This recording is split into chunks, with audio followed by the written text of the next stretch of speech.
The dollar currently rules the world. It is the most powerful currency because all major currencies in the world are pegged to it.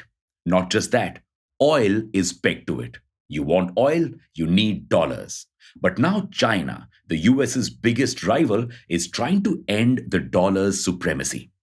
Welcome back to Revolution Read On, a daily podcast where we break down one story from the world of business and finance. Click on the subscribe button to never miss an update from us. Here's your story for today. China's central bank has announced that it has signed a renminbi liquidity agreement with the Bank of International Settlements. What's that? The Bank of International Settlements is kind of like the central bank of all central banks. It's the place where all major central banks come to strike deals. The renminbi liquidity agreement will see participation from the central banks of China, Indonesia, Malaysia, Hong Kong, Singapore, and Chile. All of these countries will come together and contribute a minimum of 15 billion yuan to a common fund which they can all access. Kind of like forming a joint account with your friends. Then, whenever a country is in urgent need of funds, they can draw not only their funds, but also those contributed by other countries if they provide collateral. Okay, sounds like a normal enough plan that these countries have come up with to protect their interests in these tough times. But how will this challenge the dollar? Most countries rely on their dollar reserves for import transactions.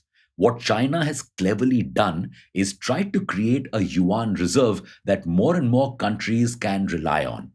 But why will countries want yuan reserves? Right now, thanks to record high inflation, the US has raised its interest rates to a 20-year high. So, a lot of investors are pouring their money in US bonds, increasing the demand for the dollar. And since the supply of the dollar is limited, the price of the dollar is increasing. Most currencies are pegged to the dollar, so a lot of emerging markets or developing nations like India and Indonesia, currencies are declining in comparison. That's because not enough money is flowing into these emerging markets right now, devaluing their currency. Now, this devalued currency could pose a major problem for these countries as it increases inflation as people have to spend more money to buy the same amount of goods.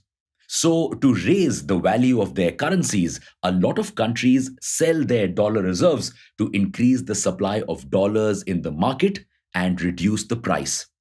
But this plan has a major flaw. It depletes countries' foreign reserves. Just take a look at India. Selling foreign reserves to boost the rupee has left us with funds for only 10 months of imports. This is where China's reserves come in. Anytime a country is low on foreign reserves, it can tap into China's yuan fund and get liquidity easy peasy. Now, you're probably wondering that if most countries transact in dollar reserves, what good are these yuans? Well, that is what China is trying to change. You see, if more and more countries join this agreement, they could agree amongst themselves to pay for imports in yuan instead of dollars. This would slowly reduce the importance of dollars. China and Russia eventually want the BRICS countries to develop a new reserve currency to oust the dollar. And what's more, China is even in talks with Saudi Arabia to allow it and other countries to purchase oil in yuan. This may further boost the currency's value and make it a major competitor of the dollar. Now, we'll have to wait and see if more countries agree to make yuan or some other currency the reserve currency. And with that, it's a wrap on your story for today. Thank you for listening in. We'll be back tomorrow.